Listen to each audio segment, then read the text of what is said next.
کا جو سب سے بڑا عالم ہے وہ علامہ ہلی ہے۔ علامہ ہلی کہتا ہے کہ یہ شخص جھوٹا تھا، کذاب تھا۔ یہ اہل تشیع کے عالم نے کہا ہے، شیعہ عالم دین ہے۔ وہ کہتا ہے کہ اس کی کتاب السقیفہ کو ہم مان نہیں سکتے، کیونکہ اس کتاب کی ابتدا میں یہ لکھا ہوا ہے کہ اس قرآن میں تحریف ہوئی ہے، کچھ آیتیں نکال دی گئی ہیں، کچھ اس میں نہیں شامل کی گئی ہیں۔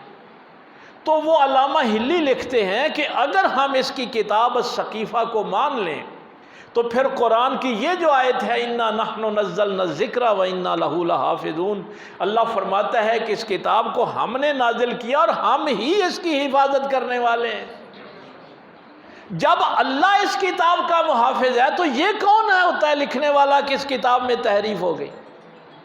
تو جب یہ جھوٹا انسان قرآن کے متعلق غلط بات کہہ سکتا ہے تو وہ عمر فاروق کے متعلق بھی تو غلط کہہ سکتے۔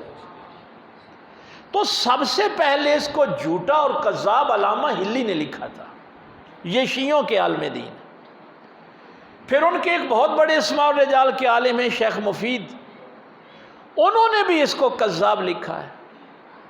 علامہ باقری نے تو یہاں تک لکھا، انہوں نے کہا کہ اس کی تو سند ملتی نہیں، یعنی حضرت عبداللہ ابن عباس رضی اللہ تعالیٰ عنہ سے جتنے لوگوں نے حدیث روایت کی ہے اس میں اس کا نام ہی نہیں آتا، سلیم بن قیس کا، اس کی ان سے کوئی ملاقات ہی ثابت نہیں ہوئی۔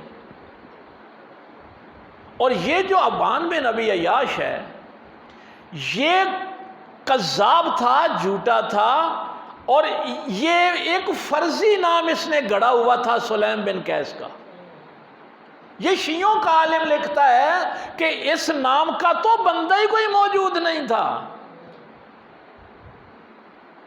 کہ وہ بندہ جو ہے جس کے متعلق یہ کہانی بیان کی جاتی ہے اور لوگ رو رو کر اس کو بیان کرتے ہیں، یہ تشیع کے جو اسماء الرجال کے علماء ہیں انہوں نے یہ تحقیق لکھی ہے کہ پہلی بات تو یہ ہے کہ سلیم بن قیس نام کا بندہ ہی کوئی نہیں تھا، ایک فرضی نام گڑ لیا گیا۔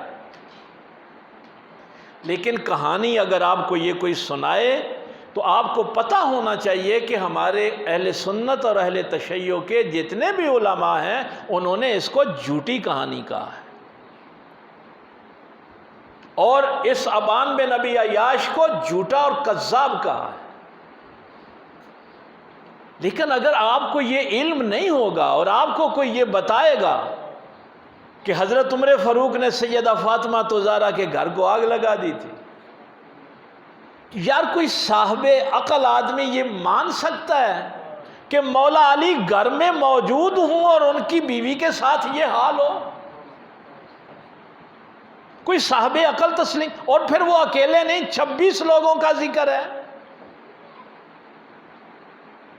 حضرت زبیر کا بھی ذکر ہے، وہ بھی وہاں موجود تھے، نبی پاک کے پھپھو زاد بھائی جو حضرت زبیر بن عوام، اور بنو ہاشم موجود ہیں۔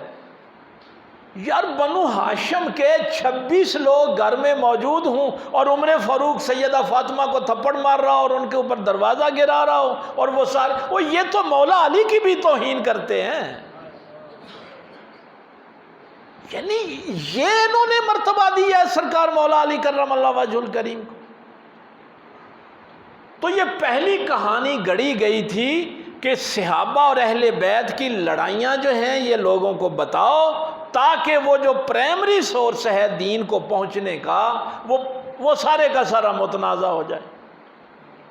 جب وہ صحابہ اور اہل بیت متنازع ہوں گے تو سارا دین ہی متنازع ہو جائے گا۔ اور اتنے بڑے فتنے کو، سازش کو سمجھنے کے لیے ہم نے علمی کام نہیں کیا۔ یہ مجھے دکھ سے بات کہنی پڑتی ہے کہ ہم نے ان موضوعات پہ علمی کام نہیں کیا۔ اب ہمارے بچوں کو کوئی کہانی سناتا ہے تو وہ کہتا ہے یار بڑے ظالم لوگ تھے۔ اسی میں جو دوسری کہانی ہے کہ وہ آئے کیوں تھے؟ حضرت ابو بکر صدیق نے اپنی بیعت لینی تھی اور الیاذ باللہ حضرت علی کے گلے میں رسی ڈال کے ان کو کھینچ کر مسجد میں لایا گیا،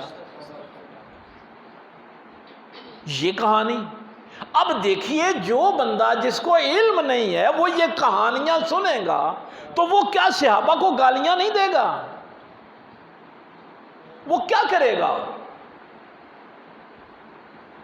لیکن اگر آپ کو علم ہو اس ساری بات کا، علم کیسے ہوگا؟